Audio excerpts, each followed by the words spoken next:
अस्सलाम वालेकुम, मैं हूँ नादिया अनवर और उम्मीद करती हूँ आप सब खैरियत से होंगे। नाज़रीन, इन सेशंस को करने का मकसद यही होता है ताकि आप स्टॉक मार्केट में भरपूर तरीके से काम कर सकें, लेकिन इसके लिए ज़रूरी है कि आप चैनल को लाइक करें, सब्सक्राइब करें और साथ में बेल आइकन को भी हिट करें ताकि कोई भी वीडियो आपसे मिस ना हो और टाइमली वीडियो की अपडेट भी आपको मिलती रहे। और इसी के साथ ही व्हाट्सएप हमारा जो लिंक है वो भी डिस्क्रिप्शन में दिया हुआ है, आप वो भी ज्वाइन कर सकते हैं और ताकि आपको हर तरह की जो अपडेट है मार्केट के हवाले से वो आपको टाइमली मिलती रहे।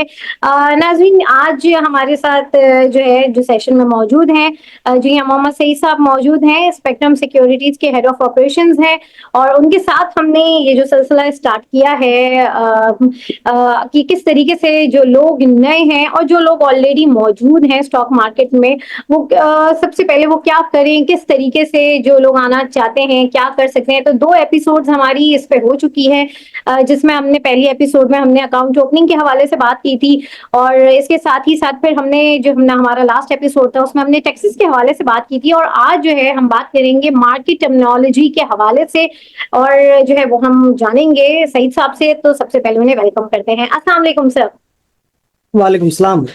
कैसे हैं सर आप, खैरियत से? जी अल्हम्दुलिल्लाह ठीक ठाक। जी सर, सबसे पहले तो मुझे ये बताइए कि ये मार्केट में कौन कौन सी जो है मार्केट टर्मिनोलॉजीज कौन कौन सी है जो इस वक्त मार्केट में अवेलेबल है। थोड़ा सा इस हवाले से जो है हमारे नाज़रीन को थोड़ा सा डिस्क्राइब किया करें प्लीज। अच्छा ठीक है मैम। नादिया, मैं शुरू करता हूँ मार्केट टर्मिनोलॉजी और जो मार्केट दस्तियाब है उसके लिए, लेकिन थोड़ा सा मैं जरा पिछले प्रोग्राम के हवाले से कुछ लोगों ने अब कमेंट्स आपने भी पढ़े होंगे, सवाल किए थे, बिल्कुल तो बिल्कुल। वो सवाल का जवाब दे दूं। एक साहब ने पूछा था कि जी वो अगर इंट्राडे में काम करते हैं, उन्होंने सीजीटी के हवाले से बात की थी, तो उनको मैंने वहां पर भी जवाब दिया, तो यहाँ पर भी थोड़ा सा उनके पिछले सवाल का जवाब दे दूं कि अगर जो सीजीटी है वो जो है वो फीफो सिस्टम के ऊपर चलती है। अगर आपने पहले बाय किया, एक दिन आपने बाय किया, अगले दिन आपने जाके सेल किया और दोबारा से आपने परचेज कर लिया, तो इंट्राडे के ऊपर तो पहले वो सेल और बाय को बाय सेल को चेक करेंगी, लेकिन अगर आपने डिलीवरी निकालनी है तो पहले वो क्या कि बाय पहली और पहली सेल इनके दरमियान सीजीटी बनाती है। तो ये एक कैलकुलेशन थी। ये पिछले सवाल का जवाब था जो मैंने कहा था उनको बता दूं, कुछ सवाल के जवाब मैंने वहीं दे दिए थे। अच्छा, आज आपने जो बात की है, आज जो इसका सीरीज का तीसरा प्रोग्राम है और इसके अंदर आज जो हम बात करेंगे, जैसे आपने कहा कि मार्केट टर्मिनोलॉजीज के ऊपर, के मार्केट के अंदर टर्मिनोलॉजीज क्या इस्तेमाल होती है, क्योंकि इससे पहले मैं इसके बैकग्राउंड में चल जाऊं। आपको पता है कि कराची स्टॉक एक्सचेंज में एक मेमन कम्युनिटी का एक बड़ा होल्ड है, मतलब ये लोग यही जो जितने ब्रोकर हैं उसमें ज्यादा मेमन है। तो कुछ चीजें ऐसी हैं जो मेमन लैंग्वेज से बिलोंग करती है, जैसे हमारे यहाँ आपने मार्केट में सुना होगा बाठा। अब वो बाठा कोई शायद मेमनी कोई लफ्ज है, जबकि उसको अंग्रेजी में शॉर्ट सेल कहते हैं। ठीक है, तो ये टर्मिनोलॉजी होती है, वो शॉर्ट सेल है कि बाठा मार दो, बाठा है क्या जी, शॉर्ट सेल है ये। अच्छा, और फिर एक ये लोग अक्सर यहाँ पर हमारे यहाँ एक टर्मिनोलॉजी इस्तेमाल होती है, लेन कहते हैं। लेन का मतलब बाइंग, तो वो मेमनी जबान के अंदर ये एक टर्म इस्तेमाल होती है। अच्छा, ये तो वो ये टर्मिनोलॉजीज के साथ मैं जरा मार्केट बताता चलूं कि मार्केट क्या है, तो फिर साथ साथ इसकी मार्केट की टर्मिनोलॉजी और साथ साथ डिस्कस हो जाएगी।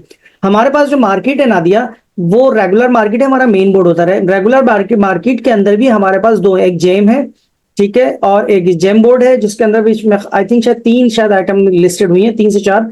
और वो छोटा है, उसके लिए काम करने के लिए हाई नेटवर्थ क्लाइंट उसके लिए इजाजत है। कम से कम 5 मिलियन का क्लाइंट अगर होगा, उसकी नेटवर्थ होगी, तो वो उसमें एलिजिबल होता है काम करने के लिए जेम बोर्ड के अंदर। अच्छा, फिर दूसरे एक है जो हमारी मेन मार्केट है, जिसका केसी 100 इंडेक्स और सारे इंडेक्स चलते हैं, वो है हमारा मेन बोर्ड। मेन बोर्ड के ऊपर हमारी सारी मार्केट्स आती है। अच्छा, जब हम मेन बोर्ड की बात करते हैं, तब मैं फीचर पे नहीं जा रहा, मेन बोर्ड पे हम रहते हैं, रेगुलर मार्केट की बात मैं कर रहा हूं। तो जब रेगुलर मार्केट में हम होते हैं, तो फिर वहां पर हमारे पास एक प्रोडक्ट होती है रेगुलर, जिसके हम लोग पैसा देते हैं और डिलीवरी उठा लेते हैं, वो पैसे होते हैं। फिर उसी के अंदर एक प्रोडक्ट होती है हमारी एमटीएस, उसी से रिलेटेड एक प्रोडक्ट है एमएफ। ये दोनों रेडी से रिलेट हमारी प्रोडक्ट है, एमटीएस और एमएफ। और जब हम फ्यूचर में जाते हैं, तो एक हमारे पास फ्यूचर की मार्केट है।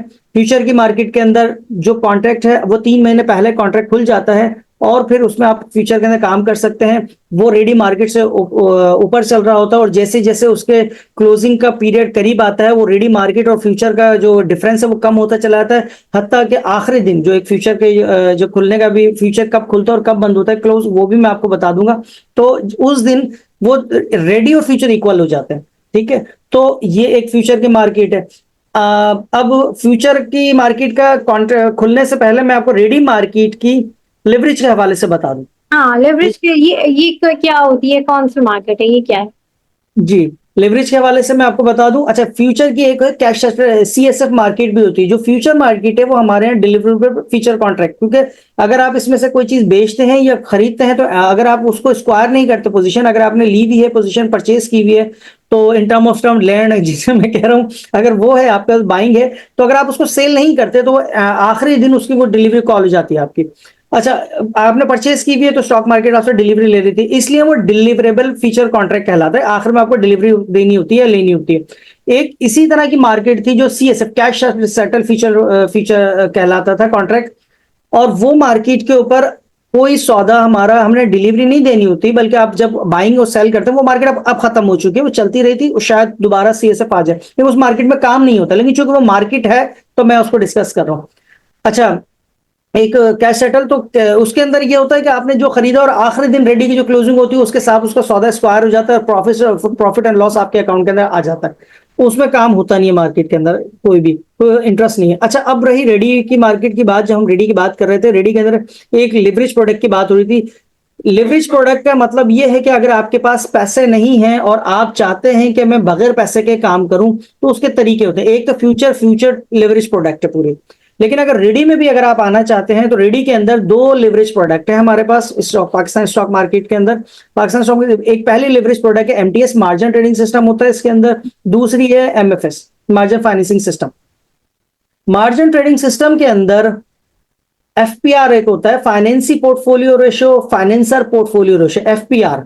ओके। उसके अंदर अगर कोई शख्स, जैसे पीएसओ है, उसके पास पैसे नहीं है, क्लाइंट के पास कम पैसे हैं, लाख लाख रुपए हैं उसके पास, क्लाइंट के पास, और वो इसमें पीएसओ लेना चाहता है ज्यादा। वो चाहता है कि यार लाख रुपए के मैं पूरे पीएसओ ना लूं, बल्कि इसमें से मेरे पैसे बच जाएं, तो उसके पास लिवरेज प्रोडक्ट होती है एमटीएस की, जिसको हमें F7 की से बाय करनी पड़ती है। जब हम F7 से बाय करते हैं, तो नेशनल क्लियरिंग के पास उस अकाउंट उसके साथ वो सिंबल F7 टिकट के साथ नेशनल क्लियरिंग के पास इंफॉर्मेशन पहुंच जाती है कि ये जो इन्होंने बाय की है, ये फाइनेंसिंग के लिए एमटीएस मार्केट में आएगा, ये आ सकता है ये बंदा। अगर इसने नहीं बेचा या इसका इरादा तब्दील हो गया, ये डिलीवरी उठा ले, तो अगर इन दोनों सूरतों में से कोई तीसरी सूरत हुई, तो वो फाइनेंसिंग मांगने के लिए आएगा एमटीएस मार्केट में। क्योंकि जो सौदा आप F7 से बाय करेंगे, उसी के ऊपर ही हमें एमटीएस मार्केट में फाइनेंसिंग मिलती है, F4 की मार्केट से नहीं मिलती। F4 आपको पता है कि F4 सिंपल बाय होती है मार्केट में, F5 से हम सेल करते हैं। तो F7 से लिवरेज बाय होती है, तो वो हम उसकी हमें एमटीएस मार्केट में हम जाते हैं। अच्छा, जब वहां जाते हैं तो फाइनेंसर, जैसे मैंने अभी कहा, financer portfolio ratio, financee portfolio ratio, इसका एक रेशो है।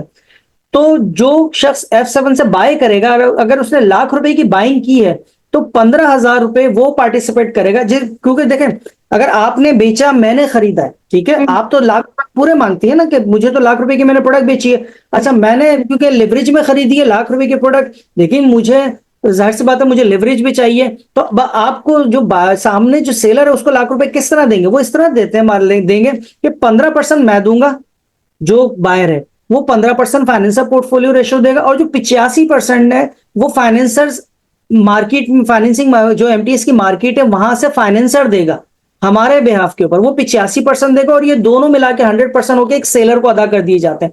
लेकिन वो जो फाइनेंसर है वो उस 85% के ऊपर इंटरेस्ट रेट लेगा।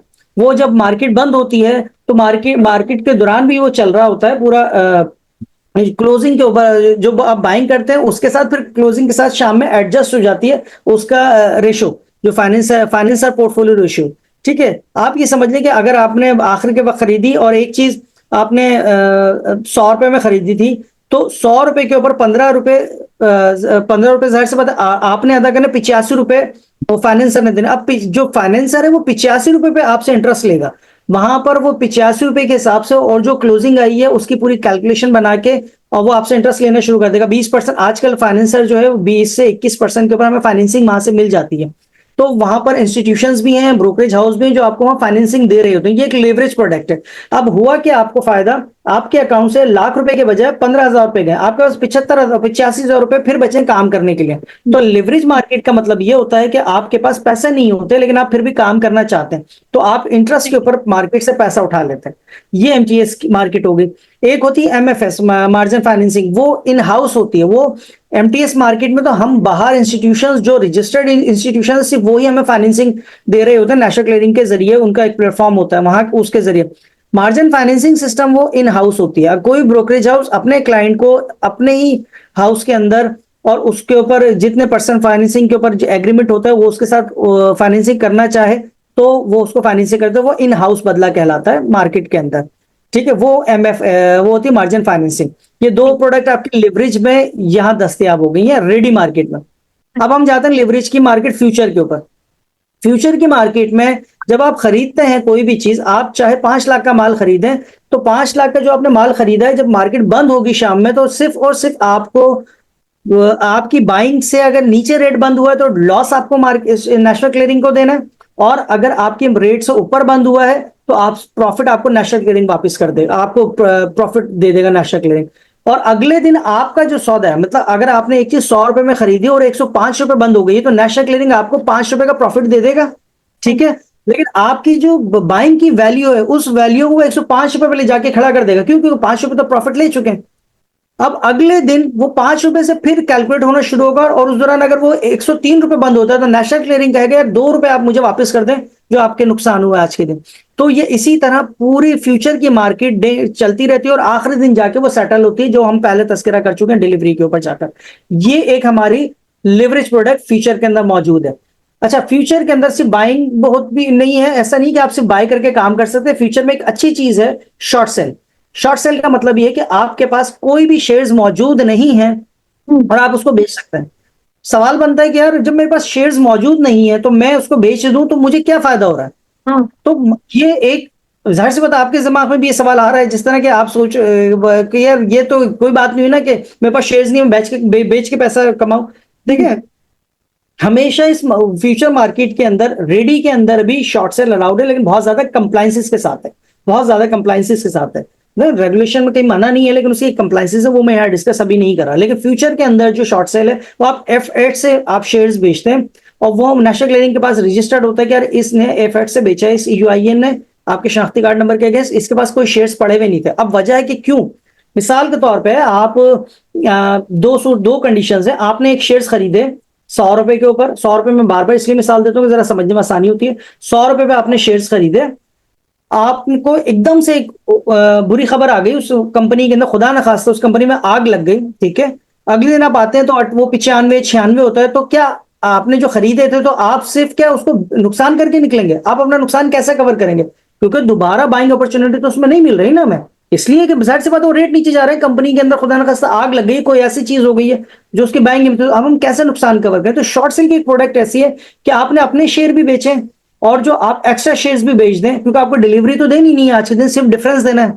जब फ्यूचर के अंदर आखिरी दिन आपको डिलीवरी देनी है तो आपने अपने शेयर्स भी बेचे, अपने एक्स्ट्रा शेयर्स भी बेचे और मजीद आपको नीचे आ रहे हैं तो वो शेयर्स आपने बाइंग करने के बाद अपना नुकसान कवर कर लिए। एक तो इसका ये फायदा है। दूसरी बात यह है कि सिर्फ और सिर्फ फ्यूचर के अंदर ये इस मार्केट के अंदर बाहर लेके काम ना करे। अगर कुछ लोग ऐसे हैं कि जिनको लगता है कि यार इनफ, अब बहुत ज्यादा मार्केट जो है ना एग्जॉस्ट हो चुकी है, अब यहां से हमें नीचे लगती है और हमें पैसे भी बनाने, तो क्या वो नीचे आने के शेयर्स का इंतजार करेंगे? नहीं, नीचे तो कब आएगी, जब आएगी। तो फिर वो बेच के और फिर पैसे बनाते हैं कि यार हमने पहले से बेच देते हैं, मुझे लगता है कि मजार यहां से नीचे आ जाएगी, तो एक शॉर्ट सेल उनके पास अलाउ है, आप पहले बेच दें बाद में ले लीजिएगा, जिसको हम भाटा कहते हैं कि भाटा ये होता है शॉर्ट सेल। तो ये एक दो चीजें हैं मार्केट के अंदर। सही सर, ETF के हवाले से जरा बताएं कि इसमें भी ट्रेडिंग ये है क्या और इसमें भी ट्रेडिंग हो सकती है क्या? बिल्कुल होती है, रेडी बोर्ड के अंदर होती है और एक ETF जो है वो फ्यूचर में भी दस्तयाब है, वो फ्यूचर में भी काम कर सकते हैं उसके अंदर। अच्छा, ETF पहले ही समझ ली जाए, सिंपल लफ्जों में समझाऊंगा, सादा लफ्जों में इसको समझाने की कोशिश करूंगा कि ETF है क्या। ETF बेसिकली एक बास्केट, एक्सचेंज ट्रेड फंड एक बास्केट की सूरत में आते हैं।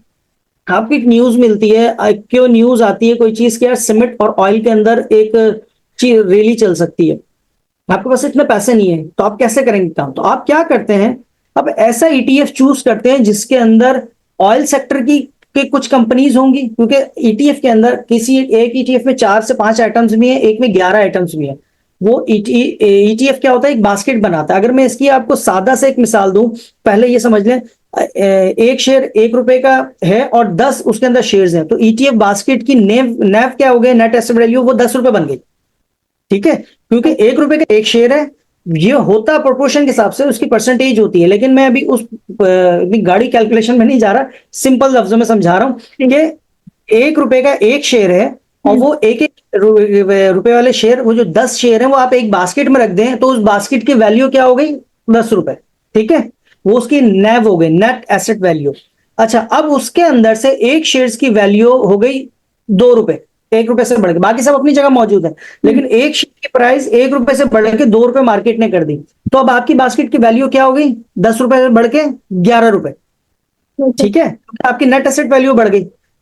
एक और शेयर की वैल्यू हो गई 1 रुपए से बढ़ के 1.5 रुपए, तो अब आपकी बास्केट की वैल्यू क्या होगी, 11.5 रुपए, और आपने ये 10 रुपए में ये जो खरीदा थी बास्केट, ये आपने 11.5 में बास्केट बेच दी।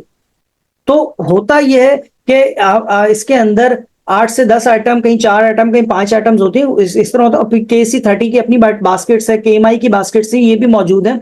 ठीक है, आप उतने रुपए इसकी बास्केट खरीदते हैं और उसके अंदर से इसकी नेट एसेट वैल्यू बनती है, और इसके अंदर जो जितनी आइटम्स होती है उन सब की प्राइस ऐड और लेस हो रही होती है, तो उसकी नैव बढ़ती चली जाती है, नैव बढ़ती है, उसके पीछे पे मार्केट प्राइस बढ़ती है। नेट एसेट वैल्यू हर 15 सेकंड के अंदर अपडेट होकर स्टॉक मार्केट से हमारे पास आ रही होती है, उसके बिहाफ के ऊपर ईटीएफ चल रहा होता है। अगर उसकी नेट एसेट वैल्यू बढ़ती चली जाएगी, 10 रुपए वाली की नेट एसेट वैल्यू 13 रुपए हो गई, तो डेफिनेटली इसके पीछे ईटीएफ के रेट भी बढ़ना शुरू हो जाते हैं। तो बास्केट इस तरह काम करती है, तो ईटीएफ भी इसी तरह है, आप ईटीएफ में बिल्कुल काम कर सकते हैं, रेगुलर मार्केट की तरह उसमें काम किया जा सकता है। सही। बहुत शुक्रिया सही साहब आपका। और जो है जहाँ जितने भी नाज़रीन हैं, अगर आपको कोई भी क्यूरीज हो, कोई भी आपके सवाल हो, तो आप कमेंट बॉक्स में हमें कर सकते हैं। उसका जवाब वहाँ पे भी सही साहब दे देते हैं, और हम प्रोग्राम में भी उसको डिस्कस लाजमी करेंगे, ताकि जो है औरों को भी फायदा हो सके। और बहुत शुक्रिया सही साहब आपका। और नाज़रीन, इसी के साथ ही आज के सेशन से मैं इजाज़त लूंगी, आप लोगों से इंशाल्लाह फिर मुलाकात होगी, तब तक के लिए अल्लाह हाफ़िज़।